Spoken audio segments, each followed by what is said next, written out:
जय हिंद दोस्तों, स्वागत है आप सभी का आपके अपने चैनल पर। मैं हूं आप सभी का राजा गुप्ता और साथियों आज एक बहुत ही इंपॉर्टेंट टॉपिक को डिस्कस करेंगे। वो है ओलंपिक 2024 के बारे में। दोस्तों आज से पेरिस ओलंपिक यहां पे स्टार्ट हो गया है। फ्रांस की कैपिटल पेरिस में पेरिस ओलंपिक हो रहा है। तो यहां पर बहुत सारे एग्जाम में आपसे क्वेश्चन बन सकते हैं और बहुत सारे जो हमारे पूरी भारत की ऑडियंस है वो यहाँ पे ओलंपिक्स के बारे में भी जानना चाहेगी। आखिर इसका इतिहास क्या रहा, कैसे स्टार्ट हुआ, भारत ने अब तक कितने मेडल जीते, कौन सा देश ओलंपिक्स में सबसे आगे रहा है, अभी इस बार ओलंपिक हुआ है तो अगली बार कहां पर होगा।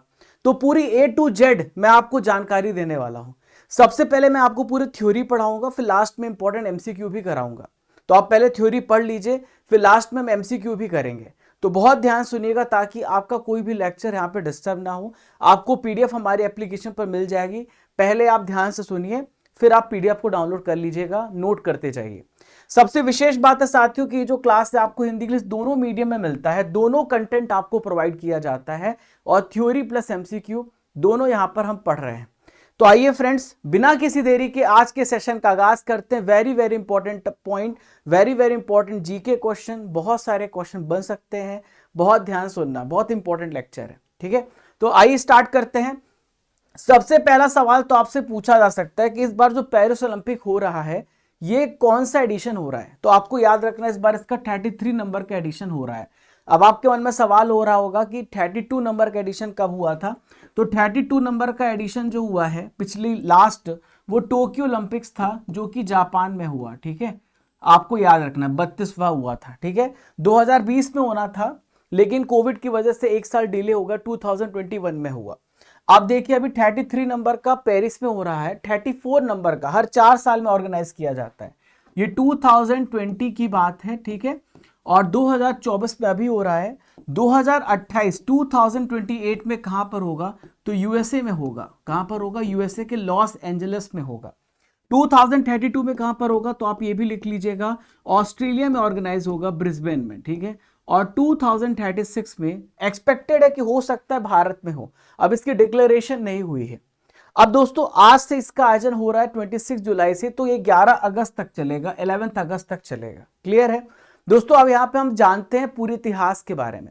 तो जो पेरिस ओलंपिक इस बार हो रहा है, तो यहां पर पेरिस ओलंपिक तीसरी बार हो रहा है, ठीक है। यानी पेरिस में 3 बार ओलंपिक्स हो चुके हैं। सबसे पहले 1900 में हुआ था, फिर 1924 में हुआ था और थर्ड टाइम अभी हो रहा है 2024 में। यानी लगभग 100 साल लग गए। जो तीसरा ओलंपिक्स हो रहा है पेरिस में हो रहा है, ठीक है। अब दोस्तों यहाँ पे इसके अलावा अगर आपसे पूछा जाए कौन सा ऐसा शहर है या कौन सा ऐसा यहाँ पे देश है जिसने 3 बार ओलंपिक्स की मेजबानी की है, तो लंदन भी आपको याद रखना है। लंदन ने भी 3 बार ओलंपिक की मेजबानी की है, ठीक है। 1908 में की है, 1984 में की है, 2012 में की है। तो 3 बार आपको याद रखना है, ये भी आपको याद रखना है, ठीक है। 3 बार लंदन इसको ऑर्गेनाइज कर चुका है। साथियों यहाँ पे आपसे बहुत सारे जो क्वेश्चन बन सकते हैं वो मैं आपको सब कुछ लगातार बताता चल रहा हूं, ध्यान से सुनना है आपको। इसके अलावा दोस्तों समर ओलंपिक्स तो आप तो जानते ही हैं, एक होता है विंटर ओलंपिक्स। 2 प्रकार के ओलंपिक्स होते हैं। समर मतलब होता है जो गर्मी के समय होता है और विंटर मतलब होता है जो ठंडियों के समय होता है। तो दोस्तों 3 यहाँ पे विंटर ओलंपिक्स भी हो चुके हैं। हिंदी वाले जो स्टूडेंट हैं उनको याद रखना है, इसे हम शीतकालीन ओलंपिक कहते हैं। तो इसका आयोजन भी फ्रांस कर चुका है। तो फ्रांस 3 बार समर ओलंपिक और विंटर ओलंपिक्स को ऑर्गेनाइज कर चुका है।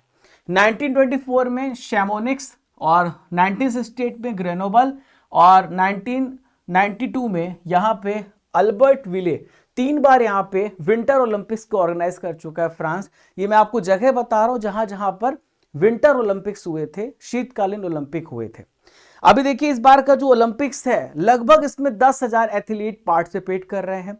हर एक देश की अपनी नेशनल ओलंपिक कमेटी होती है जिससे हम कहते हैं राष्ट्रीय ओलंपिक समितियां। जैसे भारत की भी ओलंपिक कमेटी है जिसकी अभी अध्यक्ष PT उषा है।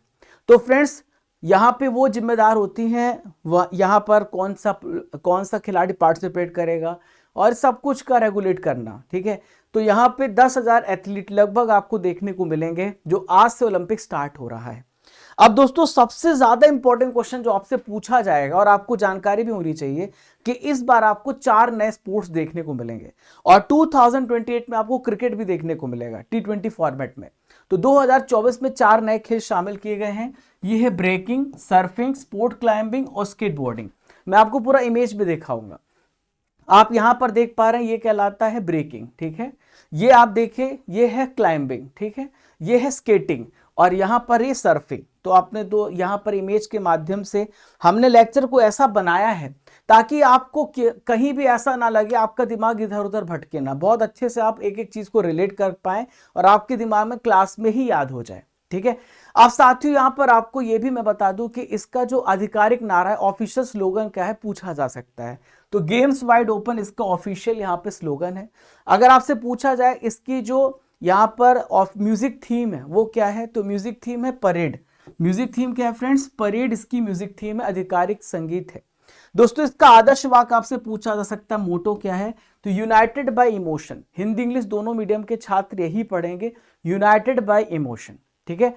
अब साथियों पेरिस ओलंपिक में यहां पर आप देख पा रहे हैं, ये है इसका मोटो, मस्कट बोलते हैं आप इसको, शुभंकर बोलते हैं। तो ये शुभंकर आप देख पा रही है, कैप है, टोपियां हैं। आपने देखा होगा कि फ्रांस, जो फ्रेंच क्रांति हुई थी, फ्रेंच रेवोल्यूशन जब हुआ था, उस समय इस टोपी का इस्तेमाल किया गया था। तो फ्रेंच रेवोल्यूशन में कैप्स का इस्तेमाल किया गया था। तो ये यहाँ पे फ्रेंच रेवोल्यूशन इनके इतिहास को बताता है, इतिहास को दर्शाता है। तो इसे हम कहते हैं ओलंपिक फ्रिज। तो ओलंपिक फ्रिज का आकार एक फ्रीजियन कैप की तरह है। तो आपको याद रखना है ओलंपिक फ्रिज जो है इस बार का इनका मस्कट है, इस बार इसका शुभंकर है। दोस्तों यहां पर केवल पेरिस में ये आयोजन नहीं हो रहा है, फ्रांस के बहुत सारे शहर है वहां पर ये खेलों का आयोजन करना है, क्योंकि बहुत सारे गेम्स होने, बहुत सारे इवेंट्स होने हैं, अकेले एक शहर ऑर्गेनाइज नहीं कर सकता।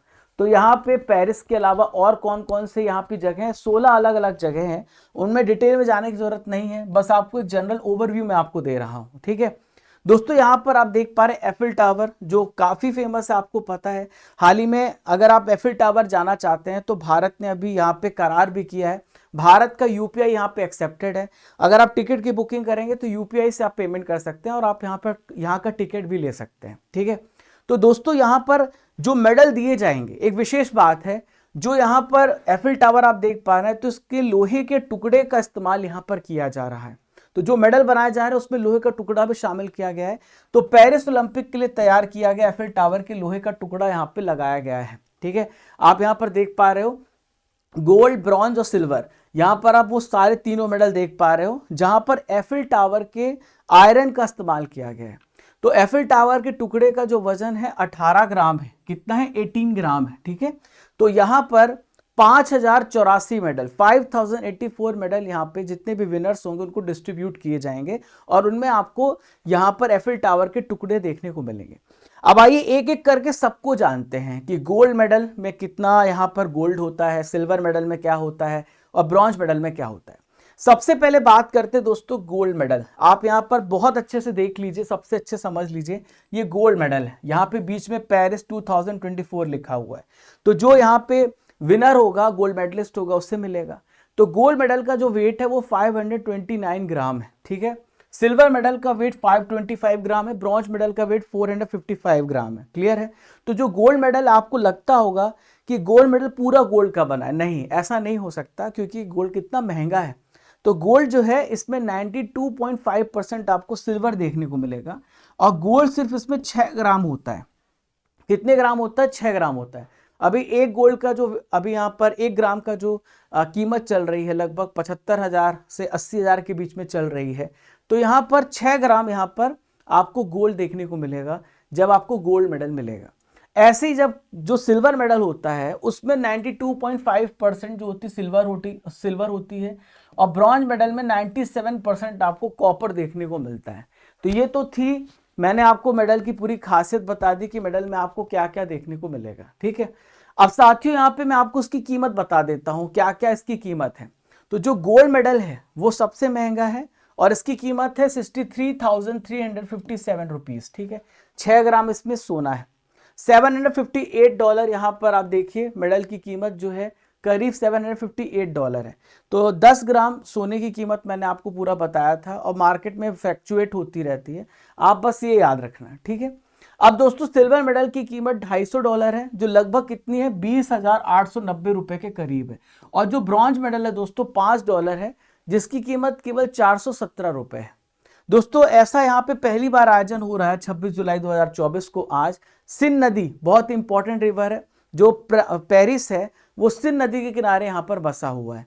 तो सिंध नदी के किनारे यहाँ पर रंगारंग कार्यक्रम स्टार्ट हो रहे हैं और ओलंपिक खेलों का उद्घाटन समारोह आज आप यहाँ पर देखेंगे। ठीक है, तो साथियों ऐसा पहली बार हो रहा है कि किसी ओलंपिक उद्घाटन समारोह में स्टेडियम में नहीं हो रहा है बल्कि नदी के किनारे हो रहा है, जो मैंने आपको बताया है।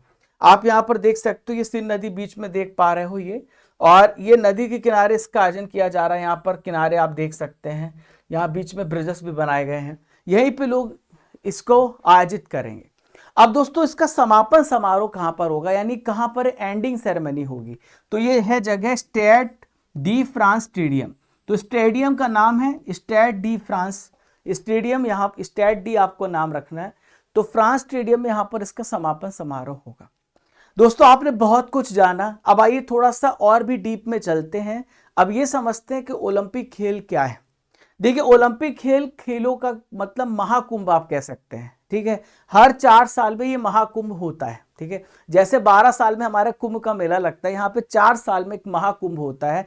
तो आपको याद रखना है हर 4 साल में ऑर्गेनाइज किया जाता है, एक बार होता है। जो ओलंपिक्स होते हैं 2 प्रकार के, आपको यहाँ पे 2 इसमें ओलंपिक्स होते हैं। एक होता है समर, एक होता है विंटर, जो मैंने आपको शुरू में ही बताया था। ठीक है, तो ठंड के समय शीतकालीन होता है और गर्मी के समय ग्रीष्मकालीन होता है। जो मोस्ट इंपॉर्टेंट है दोनों में, तो सबसे ज्यादा इंपॉर्टेंट यहाँ पे ग्रीष्मकालीन ओलंपिक होता है, जिससे बहुत ज्यादा तवज्जो दी जाती है। ठीक है, तो अभी अगर आपसे बात करें टाइम पीरियड की, तो कब से ओलंपिक खेल की शुरुआत हुई, तो लगभग आज से 1200 साल पुराना, यानी लगभग 1200 साल हो गए हैं, 1200 साल पुराना इसका इतिहास है। इस खेल की शुरुआत हुई थी 776 बीसी में, 776 ईसा पूर्व में इसकी शुरुआत हुई थी। तो दोस्तों ऐसे इसका खेल का आयोजन नहीं होता था। इसमें पहले आपको पता युद्ध हुआ करते थे, तो खिलाड़ियों को ट्रेनिंग दी जाती थी, उनको पहले से तैयार किया जाता था, तो वो यहाँ पे खुश रहे, तो कुछ स्पोर्ट्स भी कराए जाते थे। तो खेलों का जो आयोजन होता था योद्धाओं और खिलाड़ियों के बीच होता था। आप यहाँ पर योद्धा देख पा रहे हैं। ठीक है, तो धीरे धीरे ये पूरा फॉर्मलाइज हुआ, पहले ऐसे स्टार्ट किया गया था। तो यूनान में क्या होता था कि जो बहुत सारे कंपटीशन होते थे, रेसिंग होती थी, बॉक्सिंग होती थी, रेसलिंग होती थी, रथों की दौड़ होती थी। यहाँ पर क्या किया जाता था, सैनिकों को प्रशिक्षण दिया जाता था, और जो खिलाड़ी ये सैनिक उसमें बहुत अच्छा प्रदर्शन करते थे, फिर उनको ओलंपिक खेल में करतब दिखाने का मौका मिलता था। तो पहले यहाँ पे मिलिट्री में उनको यहाँ पर ये सब ऑर्गेनाइज किया जाता था, जो उनमें से अच्छा करता था उनको ओलंपिक खेल्स में यहाँ पे मौका दिया जाता था। तो साथियों धीरे धीरे मैंने कहा कि जब किसी भी चीज़ की शुरुआत होती है तो धीरे से होती है, फिर धीरे धीरे वो फॉर्मलाइज होता है, ऑर्गेनाइज होने लगता है। तो सबसे पहला जो ऑफिशियल यानी आधुनिक ओलंपिक गेम्स कब से ऑर्गेनाइज स्टार्ट हुआ, तो 1896 1896 में ऑर्गेनाइज हुआ। दोस्तों बहुत ध्यान से सुनना, लास्ट में इंपॉर्टेंट एमसीक्यू भी करने वाले हैं। अब देखिए सवाल उठता है कि इसका नाम ओलंपिया यानी ओलंपिक्स क्यों रखा। तो दोस्तों जहां पर ये ऑर्गेनाइज किया गया तो वो एक ओलंपिक पर्वत है, वहां पे इसका ऑर्गेनाइज किया गया था, तो इसी वजह से इसका नाम क्या रख दिया गया, ओलंपिक खेल इसे कहा जाने लगा। आप मेरे पीछे व्यक्ति देख पा रहे हैं, पियरे डी कुबार्टिन। ठीक है, तो पियरे डी कुबार्टिन ने यहाँ पे अंतरराष्ट्रीय ओलंपिक कमेटी की स्थापना करी थी, जिसका मेन मकसद था इंटरनेशनल ऑर्गेनाइजेशन का दुनिया भर में सारे देशों को एक करना और यहाँ पे ओलंपिक गेम्स को ऑर्गेनाइज करना। ठीक है, तो ओलंपिक खेलों का आयोजन करवाता है इंटरनेशनल ओलंपिक कमेटी, और इसके संस्थापक आप यहाँ पे देख पा रहे हैं, इनका नाम है पियरे डी कुबार्टिन और डेमोट्रियोस विकिलस। तो इन दोनों ने आईओसी की यहाँ पे स्थापना करी है। तो आप मेरे पीछे ये आप इमेज देख पा रहे हैं। क्लास को ऐसे बनाए ताकि आपकी क्लास बहुत ही इंटरेस्टिंग रहे। ठीक है, तो साथियों लॉजेन स्विट्जरलैंड में इसका हेडक्वार्टर है। कहाँ पर है, लॉजेन स्विट्जरलैंड में। 1894 में एस्टेब्लिश हुआ था, 1894 में, और पहला आधुनिक गेम 1896 में हुआ। इसमें टोटल अभी एक्टिव मेंबर्स 107 जो है एक्टिव मेंबर्स हैं। ठीक है दोस्तों, यहाँ पर देखिए 23 जून को हम एक दिवस भी मनाते हैं, जिसे हम ओलंपिक दिवस भी कहते हैं। मैंने आपको करंट अफेयर्स में पढ़ाया भी है। दोस्तों इसका आदर्श वाक्य है, पहले केवल आदर्श वाक्य था सीटीएस आरटीएस फोर्टियस, लेकिन बाद में इसमें कम्युनिटर भी बाद में जोड़ दिया गया। ठीक है, सीटीएस का मतलब क्या होता है दोस्तों, फास्टर यानी तेज। ठीक है, अल्टियस का मतलब होता है ऊंचा यानी हायर, ठीक है। फोर्टियस का मतलब क्या होता है, स्ट्रॉन्गर यानी मजबूती से। और यहाँ पर कम्युनिटर बाद में जोड़ा जिसका मतलब होता है टुगेदर, यानी सबको साथ में लेके चलो। ये इसका आदर्श वाक्य है, यानी तेजी से, ऊंचा, मजबूती से, सबको साथ में लेके चलो। अभी यहां पर आप मेरे पीछे थॉमस बाक देख पा रहे हैं, अंतरराष्ट्रीय ओलंपिक कमेटी के अध्यक्ष थॉमस बाक। अभी ये भारत भी विजिट कर रहे थे, मैंने आपको करंट अफेयर्स में पढ़ाया था, बताया था सारी चीजें।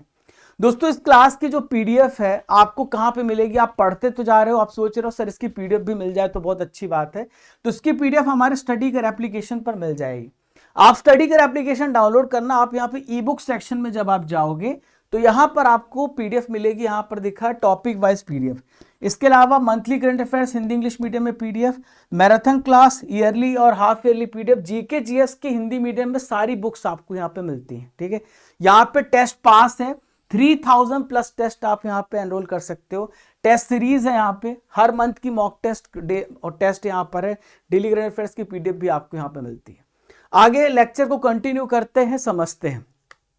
दोस्तों अगर आपने ओलंपिक फ्लैग देखा होगा, आप यहाँ पे थॉमस बाक के पीछे ओलंपिक फ्लैग देख पा रहे हैं। अगर आपने गौर किया होगा, अगर किया है तो ठीक है, नहीं किया होगा तो मैं आपको गौर करा देता हूं। यहां पे आपको 5 रिंग्स देखने को मिलते हैं इस प्रकार से, ब्लू रेड, यहां पर ब्लू ब्लैक रेड, और यहां पर देखिए आप ऑरेंज और ग्रीन, 5 आपको रिंग्स दिख रहे हैं। ये पांचों रिंग्स जो है अलग अलग कॉन्टिनेंट को रिप्रेजेंट करते हैं, मैं आपको समझा रहा हूं। तो 5 रिंग्स हैं, आप यहां पर देख, मैंने आपको दिखाया। ये कौन सा है, ब्लू है, ठीक है, फिर है डार्क येलो, ठीक है, ब्लैक, ग्रीन और रेड, ठीक है। तो जो मैंने आपको ऑरेंज बताया था वो डार्क येलो है, वो कौन सा डार्क येलो है, इसमें आपको ये देखने को मिल रहा है, डार्क येलो कलर है। ये अलग अलग यहाँ पे कॉन्टिनेंट को रिप्रेजेंट करते हैं। इसमें 5 कॉन्टिनेंट हैं यहाँ पर देखिए, और हर एक कॉन्टिनेंट को यहाँ पे रिप्रेजेंट कर, जो आपको ब्लू दिख रहा है वो यूरोप को रिप्रेजेंट करता है, जो आपको पीला दिख रहा है वो आपको एशिया को रिप्रेजेंट करता है, वो दिख रहा है, ठीक है। जो काला है यहाँ पर आप देख सकते हैं तो काला अफ्रीका को रिप्रेजेंट कर रहा है। हरा आप यहाँ पर देखिए तो यहाँ पे ऑस्ट्रेलिया को रिप्रेजेंट कर रहा है, और जो लाल है यानी रेड है वो अमेरिका को यहाँ पर रिप्रेजेंट कर रहा है। तो पांचों यहाँ पे कॉन्टिनेंट को रिप्रेजेंट करते हैं। क्लियर है, फ्लैग का आप समझ गए होंगे। अब ये जो फ्लैग आपने देखा है तो इसको किसने डिजाइन किया है, तो पियर डी कोबार्टिन के द्वारा इसे डिजाइन किया गया 1913 में। यहां पे इस प्रकार के फ्लैग का इस्तेमाल किया जाना स्टार्ट किया गया। दोस्तों आपने अगर न्यूज में सुना होगा कि एक मशाल जलाई जाती से, एक लौ जलाई जाती है जब खेल स्टार्ट होता है, ठीक है। तो ओलंपिक फ्लेम यहां पर आप देख पा रहे हैं, यहां पर आप देख पा रहे हैं ओलंपिक फ्लेम को देख पा रहे हैं। तो ओलंपिक लॉ जो है ओलंपिक खेलों का रिप्रेजेंट करता है। जो आईओसी है, इंटर ओलंपिक कमेटी है, इसके तहत ओलंपिया पर्वत में जलाया जाता है, और ये स्टार्टिंग मानी जाती है कि अब यहाँ पे इसका शुभारंभ हो चुका है, ठीक है। तो दोस्तों यहाँ पे खेल जब स्टार्ट होता है उसके कुछ प्रीवियस मंथ में, कुछ महीने पहले ये यहाँ पे लॉ जलाई जाती है। आप यहाँ पर देख सकते हो लॉ जलाई जा रही है इस महिला के द्वारा। तो ग्रीस में ओलंपिया में लॉ जलाई जाती है जहां से ओलंपिक खेल का स्टार्टिंग हुआ है। फिर इस लॉ को क्या किया जाता है, हर जगह पे, हर जो मेजबान शहर है वहां पे ले जाया जाता है, वहां तक ही पहुंचाया जाता है, फिर इस लॉ को पहुंचाया जाता है, ठीक है। अब दोस्तों यहां पर आप हिस्ट्री को पढ़ रहे हैं तो थोड़ा सा और डीप में जाते हैं, बहुत अच्छे से हम समझ रहे हैं। तो अब यहाँ पे थोड़ा ही इंपॉर्टेंट पॉइंट बचा ओलंपिक से रिलेटेड, फिर इंपॉर्टेंट एमसीक्यू भी करेंगे।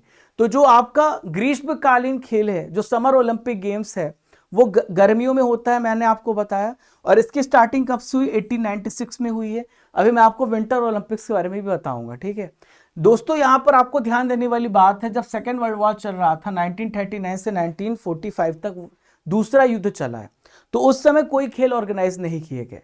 1940 में नहीं किया गया, 1944 में नहीं किया गया। तो ये आपको विशेष तौर से याद रखना है, ये ऑर्गेनाइज नहीं हुए थे। जो विंटर ओलंपिक गेम्स हैं, जो ठंडियों में होते हैं, सर्दियों के समय में होते हैं, इसकी शुरुआत कब से हुई है, तो 1924 में हुई है। फ्रांस की कैपिटल पेरिस से इसकी स्टार्टिंग हुई है, ये भी आपसे पूछा जा सकता है। क्लियर है। अब दोस्तों यहां पर देखिए आप, पैरालंपिक्स भी है एक, बाद में पैरालंपिक्स को भी इंक्लूड किया गया। दोस्तों सवाल ये उठता है कि पैरालंपिक्स होता क्या है। देखिए पैरालंपिक, जो पैरा वर्ड यूज होता है तो ये हमारे दिव्यांग भाइयों के लिए इस्तेमाल होता है। देखिए हमारे पास तो हाथ पैर हैं, तो हम तो बहुत अच्छे से एंजॉय करते हैं, लेकिन दोस्तों हमारे समाज को लगा, हमारे वर्ल्ड को लगा कि उनका क्या, जिनके पास हाथ पैर की समस्या है, जो दिव्यांग भाई हैं, दिव्यांग एथलीट हैं, उनके लिए भी हमें आयोजन करना चाहिए। तो दोस्तों यहाँ पर जो पैरालंपिक गेम्स पहली बार ऑर्गेनाइज किए गए, इटली में किए गए 1960 में, ठीक है। तो 23 देशों के 400 खिलाड़ियों ने इसमें पार्टिसिपेट किया। आप यहाँ पर देख सकते हैं कि ये व्हील चेयर का इस्तेमाल कर रहे हैं, रेसिंग कर रहे हैं, आप देख पा रहे हैं। इनको भी तो जीने का अधिकार है, इनको भी तो पूरा उमंग के साथ जीने का अधिकार है, तो इनके लिए स्टार्ट किया गया पैरालंपिक्स गेम, ठीक है। तो साथियों, सैनिकों के साथ साथ आम लोग भी इसमें पार्टिसिपेट करते हैं पैरालंपिक्स गेम में, ठीक है। पैरालंपिक्स गेम्स भी दो प्रकार के होते हैं, एक होता है आपका समर और एक होता है विंटर। नॉर्मल सी बात है, मैंने आपको कई बार इसके बारे में बताया। अब दोस्तों बाद में सोच आई, देखो नॉर्मल ओलंपिक गेम्स तो हो रहे थे, बाद में पैरालंपिक्स को भी इंक्लूड किया गया। बाद में एक और विचार आया कि अगर हमें आने वाली जनरेशन को खड़ा करना है, ठीक है, और उनको स्पोर्ट्स के प्रति, अपने शरीर के प्रति, फिटनेस के प्रति उन्हें यहाँ पर हमेशा अलर्ट मोड में रखना है, तो हमें युवाओं को शुरू से ट्रेनिंग देनी पड़ेगी। तो 18 साल से जिनकी एज कम है, तो उनके लिए यूथ ओलंपिक स्टार्ट किया गया 2010 में। तो 2010 में यूथ ओलंपिक खेलों का पहली बार आयोजन किया गया, सिंगापुर से स्टार्ट किया गया। तो यूथ ओलंपिक्स भी स्टार्ट कर दिया गया 18 साल से कम एज के लिए। तो युवा पीढ़ी को खेलों के प्रति जोड़ना, उन्हें आकर्षित करना, उन्हें यहाँ पे आगे ले जाना। देखिए जब जड़ मजबूत होती है ना, तो पेड़ भी बहुत मजबूत होता है। अगर जड़ कमजोर हो गई तो आपका पेड़ भी गिर जाएगा। तो 18 साल से कम उम्र के जितने भी लड़के नौजवान होते हैं, जब वो गेम्स के प्रति और हमारी देश समाज के प्रति सीखेंगे, तो आमतौर से बहुत ही सामान्य सी बात है कि जब 18 साल से ऊपर जाएंगे तो हमेशा देश के लिए, अपने परिवार के लिए अच्छा ही करेंगे, ठीक है। तो ये था, आपने ओलंपिक्स के बारे में सब कुछ जाना। अब दोस्तों मैं आपको एक ऐसे सफर में लेके चलता हूं जहां पे भारत कैसे अपने ओलंपिक्स में एंट्री मारा, ठीक है। अभी हम भारत के बारे में बात करेंगे, फिर इसके बाद हम इंपॉर्टेंट क्वेश्चन भी लगाएंगे जब ये खत्म हो जाएगा। तो आइए मैं आपको भारत के बारे में बताता हूं कि भारत की कैसी एंट्री, भारत का क्या इतिहास रहा। तो दोस्तों भारत ने पहली बार 1900 में पेरिस ओलंपिक में पार्टिसिपेट किया। तब हम किसके गुलाम थे? तब हम यहाँ पे ब्रिटेन के अधीन थे। तो यहाँ पे भारत के एकमात्र जो रिप्रेजेंटेटिव थे जिन्होंने पार्टिसिपेट किया, तो इनका नाम था नॉर्मन प्रिचर्ड। तो नॉर्मन प्रिचर्ड ओलंपिक में शामिल हुए, ये पहले ऐसे व्यक्ति थे, ठीक है। इसके बाद अगर हम बात करें तो इन्होंने वहां पे अच्छा परफॉर्म भी किया। 200 metre sprint, 200 metre hurdle race, बाधा दौड़ होती है, बीच बीच में लकड़ियां रखी रहती हैं, और स्प्रिंट मतलब होता है बहुत तेजी से दौड़ना होता है। तो इन्होंने यहाँ पे 2 सिल्वर मेडल भारत को दिलाए, यहाँ पर आपको याद रखना है, ठीक है। 2 सिल्वर मेडल भारत को दिलाए, ठीक है। अब दोस्तों यहाँ पर हम बात करें तो 1920 में, 1920 में जब बेल्जियम में ओलंपिक्स गेम्स हुआ है, तो भारत ने अपना सबसे पहला दल भेजा था, प्रॉपरली पूरा 5 एथलीटों का दल भेजा था। उस समय तो केवल एक ही व्यक्ति शामिल हुए थे 1900 में।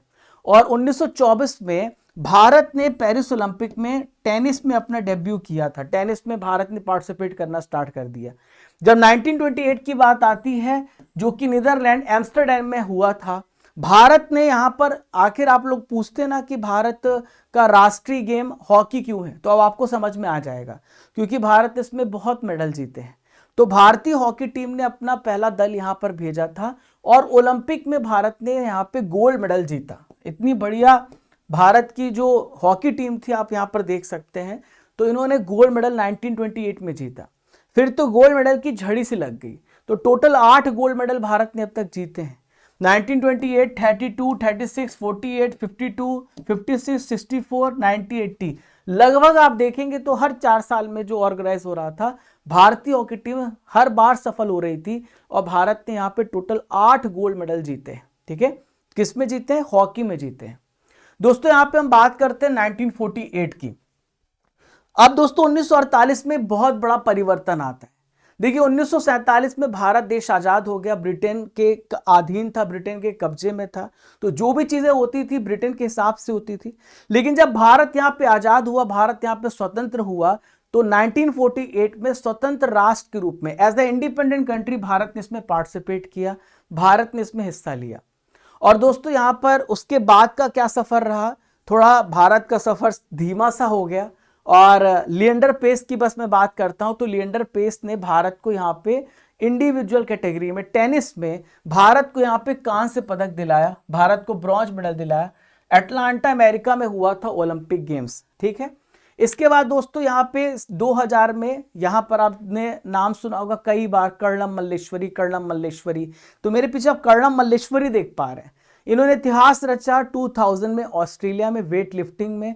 कर्णम मल्लेश्वरी ने ब्रॉन्ज मेडल भारत को दिलाया और ऐसे ही कोई पदक जीतने वाली सबसे पहली महिला बन गई और अपना नाम इतिहास के सुनहरे अक्षरों में दर्ज करा दिया। तो भारत की सबसे पहली महिला वेट लिफ्टर थी। यहाँ पर इन्होंने भारोत्तोलन में इतिहास रचा 2000 में ऑस्ट्रेलिया में। फिर दोस्तों 2004 में यहाँ पर आप देख सकते हैं राज्यवर्धन सिंह राठौर, ये शूटर हैं, निशानेबाज हैं और व्यक्तिगत गोल्ड मेडल जीता यहाँ पे ओलंपिक्स में निशानेबाजी में। और 2004 के एथेंस ओलंपिक में इन्होंने भारत को यहाँ पे मेडल दिलाया और ये रजत पदक था, ये सिल्वर मेडल था। कौन सा मेडल था? सिल्वर मेडल था, आपको याद रखना है। इसके अलावा दोस्तों 2008 में अभिनव बिंद्रा, जिनको अभी अवार्ड भी किया जा रहा है, अभिनव बिंद्रा यहाँ पर एक ऐसे व्यक्ति हैं जो अभी टॉर्च बियरर बनाए गए हैं। तो अभिनव बिंद्रा भी निशानेबाज हैं। बीजिंग ओलंपिक में उन्होंने इतिहास रचा और जो पहले भारत को यहाँ पे सिल्वर मेडल से संतुष्ट होना पड़ा था, राज्यवर्धन सिंह राठौर ने दिलाया था। उसके बाद भारत ने 10 मीटर एयर राइफल स्पर्धा में भारत ने व्यक्तिगत यानी इंडिविजुअल कैटेगरी में स्वर्ण पदक जीता। 8 गोल्ड मेडल भारत के पास तो है, पर वो हॉकी में थे, लेकिन इंडिविजुअल कोई ऐसा व्यक्ति नहीं था जिसने भारत को गोल्ड मेडल दिलाया हो। तो अभिनव बिंद्रा यहाँ पर आए और उसी साल 2008 में भारत को कांस्य पदक दिलाया बॉक्सर विजेंद्र सिंह और पहलवान सुशील कुमार, जो अभी शायद जेल के पीछे हैं। तो यहाँ पर आपने देखा दोस्तों 2012 में आप यहाँ पर देखिए साइना नेहवाल आई, जो कि बैडमिंटन प्लेयर है, मेरे पीछे देख पा रहे हैं। और इनके साथ साथ और भी बहुत सारे प्लेयर थे। भारत का लगातार प्रदर्शन सुधरता रहा। तो 2012 में जो ओलंपिक्स हुआ था वो लंदन ओलंपिक्स था। बैडमिंटन में भारत ने यहाँ पे बहुत सारे मेडल्स जीते। टोटल 6 पदक भारत ने यहाँ पे जीते थे, ठीक है। यहाँ पे गगन नारंग, विजय कुमार, मैरी कॉम, योगेश्वर दत्त, इन सब ने भारत को यहाँ पे पदक दिलाए और 2012 में भारत का ये सफर था। फिर बात करते 4 साल के बाद 16 में रियो ओलंपिक्स हुआ और भारत ने यहाँ पर पीवी सिंधु, साक्षी मलिक ने यहाँ पे भारत को मेडल दिलाया। पीवी सिंधु ने सिल्वर मेडल दिलाया बैडमिंटन में, साक्षी मलिक ने यहाँ पर कुश्ती में भारत को ब्रॉन्ज मेडल दिलाया। ये कुश्ती करती हैं, ठीक है। अब इन्होंने संन्यास लेने की घोषणा कर दी है। तो 2016 में भारत का ये सफर था। तो इन 2 महिलाओं ने पदक दिलाया था। केवल 2016 का हमारा सफर यहीं पे समाप्त हो जाता है और फिर हमारा सफर आता है 2020 का, जो सबसे शानदार था, अब तक का सबसे शानदार प्रदर्शन था। भारत ने इसमें टोटल 7 मेडल जीते हैं। अब आपको बहुत ध्यान से सुनना है, यही इंपॉर्टेंट है, ठीक है। तो भारत ने जो 7 पदक जीते, इसमें नीरज चोपड़ा ने भाला फेंका था। आप सभी को पता 7 अगस्त को भाला फेंक दिवस मनाया जाता है। और फिर हमको सिल्वर मेडल मीराबाई चानू ने भारोत्तोलन में दिलाया, रवि दहिया ने कुश्ती में दिलाया। और फिर यहाँ पे कांस्य पदक हमारी हॉकी टीम ने जीता। बहुत साल का जो सूखा था वो खत्म हुआ। पीवी सिंधु ने बैडमिंटन में कांस्य पदक जीता, लवलीना ने मुक्केबाजी में कांस्य पदक जीता और बजरंग पूनिया ने कुश्ती में यहाँ पे कांस्य पदक जीता। तो ये 7 प्लेयर के नाम मैंने आपको बता दिए। लास्ट का आपका परफॉर्मेंस जरूर पूछा जाएगा, आप याद रखना, ठीक है, आप सभी याद रखना। तो मीराबाई चानू ने 49 किलोग्राम वेट कैटेगरी में भारत को रजत पदक दिलाया, सिल्वर मेडल। रवि दहिया ने पुरुषों के 57 किलोग्राम फ्री स्टाइल में कुश्ती में रजत पदक दिलाया और पीवी सिंधु ने महिला एकल बैडमिंटन में कांस्य पदक दिलाया, ठीक है। नीरज चोपड़ा ने भारत को यहाँ पे गोल्ड मेडल दिलाया। लवलीना बोरगोहेन ने मुक्केबाजी में भारत को 69 किलोग्राम वेट कैटेगरी में कांस्य पदक दिलाया।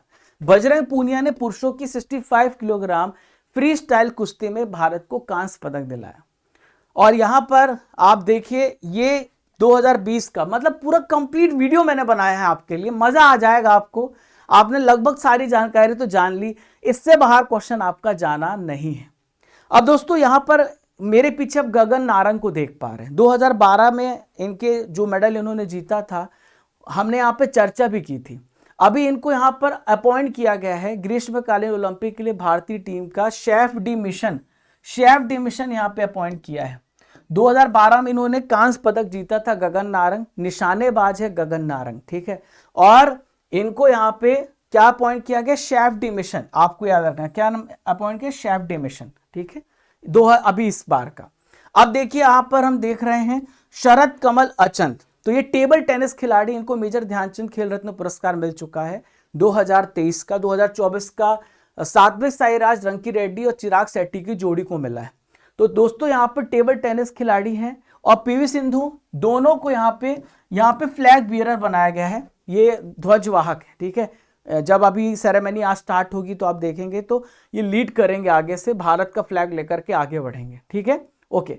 इसके अलावा दोस्तों यहाँ पे टीम इंडिया का जो मुख्य प्रायोजक, जो स्पॉन्सर है, वो अदानी समूह है। स्पॉन्सर वो होते हैं जो क्या करते हैं कि पैसे देते हैं, और एड्स जो है, जो फंडिंग करते हैं, उससे स्पॉन्सर कहते हैं। तो अडानी समूह बनाया गया है।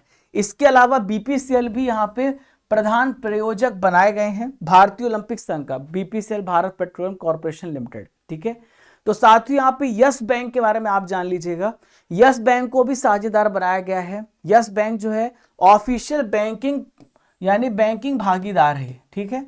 तो आधिकारिक बैंकिंग भागीदार यस बैंक को बनाया गया है।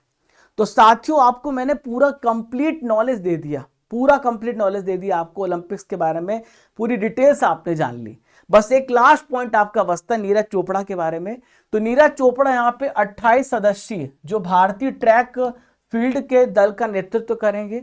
जो ट्रैक एंड फील्ड है उसमें 28 मेंबर्स हैं, तो उसको लीड कर रहे हैं हमारे नीरज चोपड़ा जी, ठीक है। और यहाँ पर हम बात करें तो भारतीय ओलंपिक संघ के बारे में चर्चा कर लेते हैं। तो भारतीय ओलंपिक संघ जो है भारत में 1927 में एस्टेब्लिश हुआ था। पीटी उषा इसकी अध्यक्ष हैं, शुरुआत में ही बताया मैंने आपको। न्यू दिल्ली में इसका हेडक्वार्टर है। तो साथियों कैसा लगा सेशन जरूर बताइएगा। आपने 30 मिनट में ओलंपिक्स के बारे में सब कुछ जाना है।